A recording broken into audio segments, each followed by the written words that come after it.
Life after Beth. Movie की शुरुआत Beth नाम की लड़की से होती है जो अकेले हाइकिंग करने गई होती है। इसके बाद सीन शिफ्ट होता है और जैक को दिखाया जाता है जो बेथ का बॉयफ्रेंड है और वो बेथ के घर उसके फ्यूनरल पर आया है, यानी कि बेथ की मौत हो गई है। जैक बेथ से बहुत प्यार करता था जिसकी वजह से बेथ के जाने के बाद उसे कुछ भी अच्छा नहीं लगता। उसे हर समय बेथ की याद आती रहती थी, इसीलिए जैक बेथ के पेरेंट्स से मिलने उसके घर पर जाता है, जहाँ पर वो देखता है कि उस घर की मेड पियरलाइन अचानक ही वहाँ से जा रही है और मोरी उसे रोकने की कोशिश कर रहा है, लेकिन पियरलाइन वहाँ से चली जाती है। इसके बाद मोरी जैक को अंदर ले जाता है और दोनों बेथ के बारे में बातें करने लगते हैं, जहाँ पर जैक मोरी को बताता है कि पिछले कुछ दिनों से बेथ के साथ मेरा रिलेशनशिप अच्छा नहीं था। फिर दोनों एक साथ चेस खेलने लगते हैं, लेकिन जैक उस पर भी फोकस नहीं कर पाता। इसके बाद वो अपने घर जाने लगता है, तब बेथ की मॉम उसे बेथ का एक स्कार्फ देते हैं, जिसके बाद जैक अपने घर आ जाता है। अब जैक डेली बेथ के घर जाने लगता है और उसके पेरेंट्स के साथ टाइम स्पेंड करने लगता है, लेकिन जैक के पेरेंट्स को अच्छा नहीं लगता क्योंकि वो बेथ के बारे में कुछ ज्यादा ही सोच रहा था। ऐसे ही एक दिन जब वो बेथ के पेरेंट्स से मिलने जाता है, उसे घर के अंदर से कुछ आवाजें सुनाई देती हैं। इसके बाद जैक मोरी और जीनी से दरवाजा खोलने के लिए बोलता है, लेकिन उसे वहाँ कोई भी रिस्पॉन्स नहीं मिलता। इससे जैक बहुत परेशान हो जाता है और एक विंडो से घर के अंदर झांकता है, जहाँ पर बेथ उसे घर के अंदर दिखाई देती है। उसे वहाँ देखकर जैक हैरान हो जाता है और दरवाजा खोलने के लिए बोलता है, लेकिन कोई भी दरवाजा नहीं खोलता। तभी जैक का भाई कायल वहाँ आ जाता है जो एक सिक्योरिटी ऑफिसर है। जैक उसे बताता है कि मैंने बेथ को घर में देखा है जो अभी जिंदा है, लेकिन कायल उसकी बातों पर यकीन नहीं करता क्योंकि उसे लगता है कि जैक बेथ को नहीं भूल पाने की वजह से ऐसा कर रहा है। इसके बाद कायल मोरी से पूछता है, जिसके बाद मोरी अंदर से बोलता है कि सब कुछ ठीक है।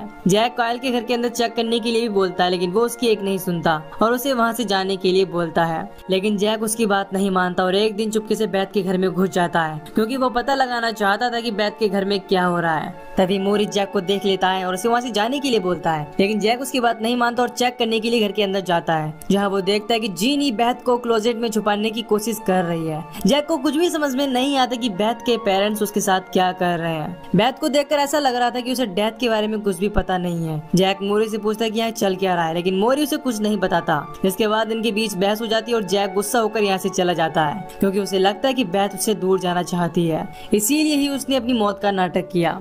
जैक घर आकर अपने पेरेंट्स को बताता है कि बेथ अभी जिंदा है, लेकिन उसके पेरेंट्स भी उसकी बातों पर यकीन नहीं करते। अगले दिन जैक बेथ की कब्र के पास जाता है, जहाँ पर उसे बेथ की कब्र में एक बड़ा सा होल दिखाई देता है। इसे देखने में ऐसा लग रहा था कि बेथ कब्र को तोड़कर उसमें से बाहर निकली है। इसके बारे में बात करने के लिए जैक मोरी से मिलता है। इसके बाद मोरी उसे बताता है कि जब तुम चेस खेलने के बाद यहाँ से चले गए थे, उसके कुछ देर बाद ही बेथ घर पर आई थी, लेकिन मुझे ये नहीं पता कि वो जिंदा कैसे हुई। जैक को भी कुछ समझ नहीं आता। तभी जीनी भी यहाँ आ जाती है, फिर तीनों के बीच बहस होने लगती है, जिसके बाद बेथ भी यहाँ आ जाती है और जैक को यहाँ देखकर खुश हो जाती है। इसके बाद वो जैक से बात करने के लिए अपने साथ ले जाती है। वहाँ बेथ जैक से पूछते कि तुम इतना अजीब बिहेव क्यों कर रहे हो, लेकिन जैक अभी बेथ से डरा हुआ था। वो बेथ से पूछता है कि पिछले हफ्ते जो कुछ हुआ क्या उसके बारे में तुम्हें याद नहीं। इस पर बेथ बताती है कि मुझे कुछ पता नहीं। इसके बाद बेथ जैक को किस करती है और उससे कहती है कि मैं तुमसे बहुत प्यार करती हूँ। इसके बाद जैक भी उसके साथ अपनी फीलिंग को शेयर करता है और दोनों अब एक दूसरे के साथ खुश होते हैं। अब जैक बेथ को हाइकिंग पर ले जाना चाहता है, लेकिन बेथ के पेरेंट्स उसे बेथ के साथ दिन में बाहर जाने से मना करते हैं। इसके बाद जैक बेथ को स्विमिंग पूल के पास ले जाता है। वो दोनों वहाँ बैठकर बातें करने लगते हैं। तभी जैक की नजर बेथ के जख्मी पैर पर पड़ती है जो किसी ज़ॉम्बी जैसे इन्फेक्शन लग रहा था। इस पर जैक उससे पूछता है कि तुम मुझे खाना तो नहीं चाहती। तभी बेथ भूल जाती है कि वो किस टॉपिक पर बात कर रही थी। जैक को ये बात बहुत अजीब लगती है। इसके बाद दोनों एक दूसरे के साथ काफी अच्छा टाइम स्पेंड करते हैं और जैक अपने घर चला जाता है। अगले दिन जैक जब बेथ से मिलने जा रहा होता है तभी वहाँ पर एक पोस्टमैन आता है जो जैक को बहुत सारे लेटर देता है और यहाँ से चला जाता है। जैक ने अपने स्कूल टाइम के बाद उस पोस्टमैन को कभी नहीं देखा था, इसीलिए उसे अचानक देखकर बहुत अजीब लगता है। इसके बाद जैक मोरी से मिलता है। वो उससे बोलता है कि हमें बेथ को उसकी मौत के बारे में बता देना चाहिए, लेकिन मोरी जैक को ऐसा करने से मना करता है क्योंकि वो बेथ को परेशान नहीं करना चाहता। तभी बेथ वहाँ आती है और जैक को हाइकिंग पर चलने के लिए बोलती है।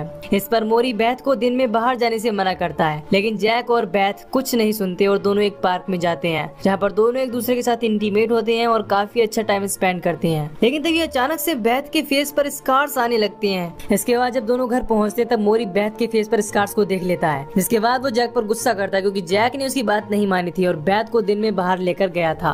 तब जैक कहता है कि हमें बेथ को सब कुछ बता देना चाहिए। इस पर मोरी और जैक के बीच में बहस होने लगती है और मोरी जैक को यहाँ से जाने के लिए बोलता है। इसके साथ ही वो उसे बेथ से दूर रहने के लिए भी बोलता है, लेकिन जैक मोरी की बात नहीं मानता और अगली रात मोरी से छुपकर बेथ से मिलता है। इसके बाद वो उसे सरप्राइज देने के लिए बीच पर ले जाता है, जहाँ पर जैक बेथ के लिए गिटार बजाकर गाना गाने लगता है। लेकिन अचानक से बेथ का मूड चेंज हो जाता है क्योंकि वो जैक के गाने से इरिटेट हो रही थी। इसके बाद वो गुस्से में आकर तोड़ फोड़ करने लगती है, लेकिन वो फिर से नॉर्मल हो जाती है। इसके बाद जैक शांत कराने जाता है, लेकिन बेथ फिर से एग्रेसिव हो जाती है और जैक को उठाकर फेंक देती है। लेकिन जैक उसे किसी तरह शांत कराता है और अपनी कार में लाकर बिठाता है। तभी वहाँ रेडियो पर एक म्यूजिक बजने लगता है, जिसे सुनकर बेथ बिल्कुल रिलैक्स हो जाती है। इसके बाद जैक उसे उसके घर पर ले जाता है, जहाँ पर बेथ उसके साथ इंटीमेट होने के लिए बोलती है, लेकिन जैक उसके अजीब बिहेवियर की वजह से उसे मना कर देता है। जिसके बाद बेथ जैक के साथ जबरदस्ती इंटीमेट होने की कोशिश करने लगती है। फिर जैक किसी तरह बहाना बनाकर वहाँ से बाहर निकल जाता है। अगले दिन जैक एरिका से मिलने एक रेस्टोरेंट में जाता है, जो जैक के बचपन की दोस्त है और उसको जैक की मॉम ने यहाँ पर बुलाया था,